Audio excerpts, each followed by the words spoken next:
K Black in the building, here with a quick video. Why do we have to settle for fantasy matches between active boxers? Now, if we were talking about Muhammad Ali versus Mike Tyson, I can understand that. You know, we can argue hours and hours with who we believe who had the better skill set and who we believe will win the fight. Okay? They did their thing. They retired. They was champions and what have you. You know? But we shouldn't have to do that between active boxers.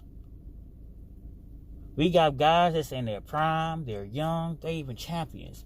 And, you know, media, fans, and everybody in between have to argue and who we believe will win fights, man.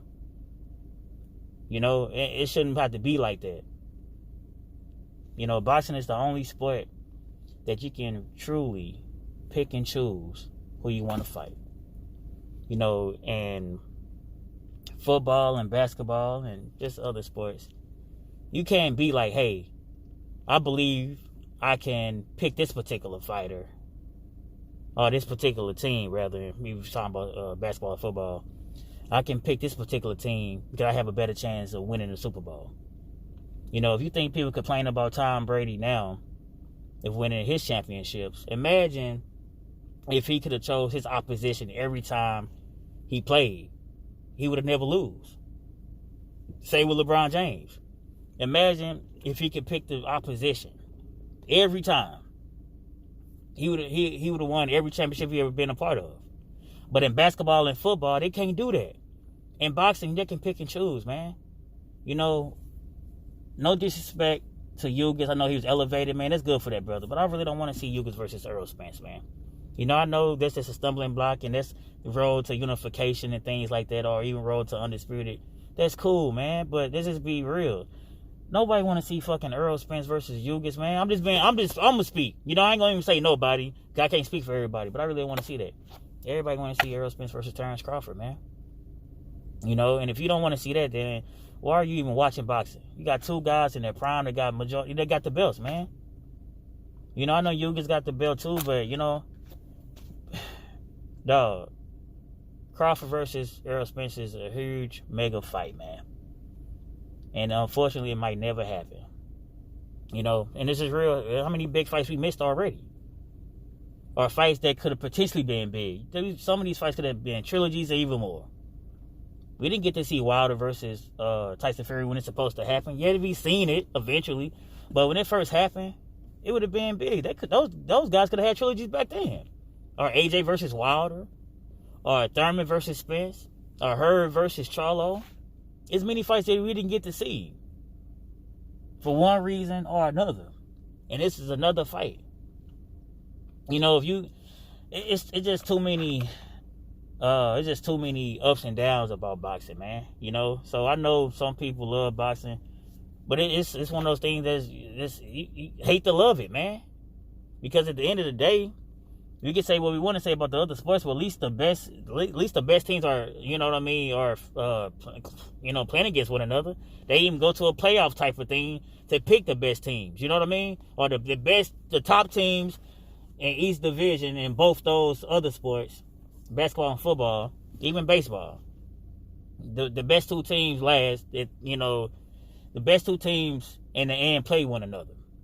Like I said, Tom Brady could be like, you know what? I don't want to play the Chiefs and Mahomes. I want to play somebody else. Come on, man. Imagine if LeBron James could have said, hey, I ain't want to play the Warriors. I want to play somebody else. Come on. You see, the outrage would be through the roof. But in boxing, it's tolerated. And you know, the boxers know it. They know they got some diehard fans, and no matter what they do, they're going to, you know, look the other way. It happens time after time. So, if we continue to do that, guess what? These guys is not going to fight one another, man. So, as of right now, Terrence Crawford versus Errol Spence is just a fantasy matchup that people can argue about. You know, I'm going to say this, man, before I get out of here. If you, usually, if you put two fighters against one another, and you know, dissect them skill set for skill set, the person who we believe that have the better skill set 9 times out of 10 wins a fight. There's no arguing. Unless you have a hidden agenda or ulterior motive. The person who had the better skill set, or just truly just die hard, love that fighter, 9 times out of 10, the guy who got the better skill sets, you're going to pick that particular fighter. You know, Deontay Wilder is the only one who is outgunned, meaning skill set wise. Everybody he going to basically get in the ring with, they're going to have a better skill set because they've been boxing a lot longer for the most part. He's the only guy who can overcome that skill set because he just got explosive power. But for anybody else, for the most, you know what I mean? For the most part, you know, anybody can get hit with something they don't see coming. You know, it's cliche in boxing, but it's what you don't see can hurt you. So that, you know, you got to put that, and you got to put that in there, you know, if you boxing. But skill set for skill set, we normally pick the person who got the better skill set, man. You know, it's an open and shut type of case. But like I said, when you got hidden agendas and things of that nature, like a lot of people do. A lot of these guys probably don't even want to see Spence versus Crawford, because when it happens, or if it ever happens, I'm saying it's never gonna happen. If it happens, guess what? You can't argue no more. So people rather fight over the internet, in the comment sections or what have you, rather than see two guys fight each other. Yeah, I know that when Pacquiao, cause a lot of people have this notion that they can wait it out to get the bigger bag. That's cool. The bigger bag right now, y'all can fight each other 3-4 times and y'all backs can grow more and more and more. Pacquiao and Floyd didn't fight when they were supposed to happen, and yeah, the pay-per-views through the roof when they finally did, and they made a ton of money. But Pacquiao lost, even took an L in the process, man. But they had huge fan bases, and they were just huge superstars, so that's the reason why it didn't affect them. But you guys, first and foremost, man, y'all not that big on the totem pole yet. And what can make y'all big superstars? By fighting each other. And you know, y'all, neither one of y'all just that good. And I say that, you know, respectfully though. Neither one of y'all not that good to not take no L's. How I know that? Because everybody I just mentioned, for the most part, about the fights we didn't miss, they all took L's in the process. You know, so if y'all take an L, especially in this climate, y'all take an L, man. If y'all take an L, y'all might not ever get back to that stardom that y'all once had. The little stardom y'all do have. You know, because the numbers of today, meaning pay-per-view sales, would be laughable from in the past. If it didn't get at least 1 million back in the day, 1 million pay-per-view sales, man, come on, it was considered a fucking failure, man. Come on, man. Get out of here. Like, come on. Too big for y'all britches, man. Fight each other, man. That's all I gotta say, dog.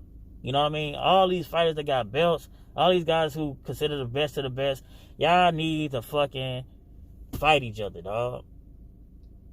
Or eventually, man, boxing is going to fall down. Look at it, man. Look at people coming in, man. Come on. People coming in and getting the bag, man, for exhibition matches. YouTubers, fucking basketball players, man. Shit, I seen that fucking, I think Aaron Carter versus Lamar Odom. Man, the money is here, man. MMA fighters. They make it more and selling more pay-per-views and exhibition matches. Look at fucking Roy Jones and Mike Tyson. Come on. Over the hill fighters, man. They still did more pay-per-views than a lot of these guys gonna ever do in their whole goddamn career, man. Get out of here. Man, I'm done with this shit, though. I'm just saying, listen, man. I really don't want to see Ugas versus Errol Spence. I know it's a unification bout that's cool, and I know they're on the quote-unquote on the same side of the street, so it should be easy to make, but man, Errol Spence gonna beat the shit out of Ugas, man. I'm saying it here, man. Errol Spence gonna beat the shit out of Ugas. He gonna knock him the fuck out, man. You know what? I'm gonna say this before I get out of here. About Joseph Ndongo. I know people don't talk about it no more. Don't you know Ndongo, man, when he had his short championship reign, that man went to 3 people backyards, man, and won belt after belt, and then fought for unification and undisputed, man, in somebody else's backyard, and then losing the effort, of course. But that dude did in 3 fights more than a lot of fighters that's way bigger than him, got way more money, the whole 9, way more known. But he did more in 3 fights than some of these guys would do in their whole career. And that shit's sad to say, man. K-Block.